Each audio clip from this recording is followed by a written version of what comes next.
Hey friends, kelompok 6 yang terdiri dari Wanda Rahmanda, Maharani Eka Pratiwi, Olivia Melvira Sandra, dan Ivaisya Rahmania yang akan membahas tentang morfologi, struktur, dan fisiologi bakteri.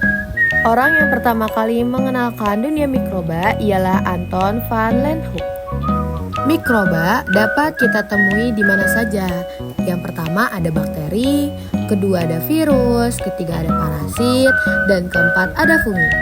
Nah, mikroba-mikroba ini dapat kita temui di makanan, di kegiatan aktivitas sehari-hari, di tubuh kita, maupun di dalam rumah kita.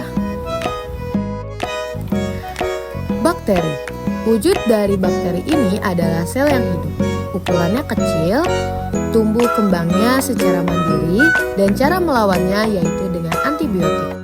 Struktur sel bakteri ada ribosom, plasmid, membran plasma, dinding sel, kapsul atau lapisan lendir, flagel, sitoplasma, kromosom nukleus, dan pilus.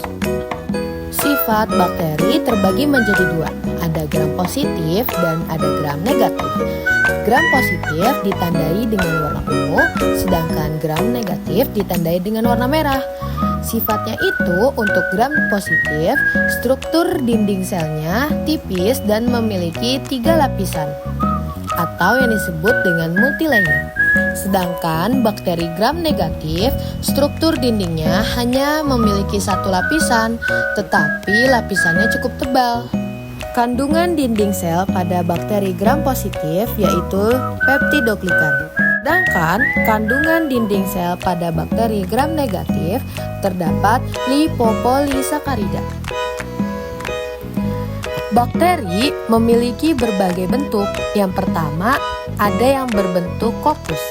Kokus adalah bakteri yang mempunyai bentuk bulat seperti bola-bola kecil, sedangkan bakteri basil merupakan bakteri yang mempunyai bentuk tongkat pendek atau batang kecil, dan ada bakteri spiral atau bakteri helix merupakan bakteri yang berbentuk bengkok atau berbelok-belok seperti spiral.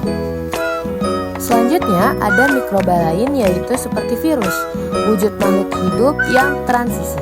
Ukurannya sangat kecil, tumbuh kembangnya memerlukan inang, cara melawannya dengan menggunakan vaksin dan antivirus. Nah, bentuk virus ini berbagai macam loh teman-teman, ada spiral, ada polihedral, ada bola, dan ada kompleks. Selanjutnya ada parasit. Parasit dapat merugikan makhluk hidup lainnya. Ukurannya tergantung tempat dia tumbuh.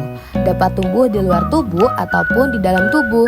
Cara melawannya dengan melakukan pola hidup bersih dan minum obat cacing. Bentuk-bentuk parasit ada cacing pita, kecoa, belatung, dan tungau, serta hewan-hewan parasit yang merugikan makhluk lainnya. Dan yang terakhir ada fungi. Fungi adalah organisme eukariot atau memiliki sel kompleks, umumnya multiseluler atau bersel banyak. Meski ada beberapa uniseluler atau bersel satu, tidak berklorofil. Dinding sel mengandung kitin dan glukan. Bersifat heterotrof sebagai saprofit, parasit, dan hidup bersimbiosis dengan organisme lainnya. Klasifikasi cendawan dibagi menjadi 2 yaitu cendawan sejati dan organisme mirip dengan cendawan. Cendawan itu adalah fungi ya teman-teman. Klasifikasi atau taksonomi. Taksonomi adalah cabang ilmu biologi yang menelaah penamaan, perincian, serta juga pengelompokan makhluk hidup dengan berdasarkan persamaan serta juga membedakan sifatnya. Perbandingan struktur sel prokariotik dan eukariotik.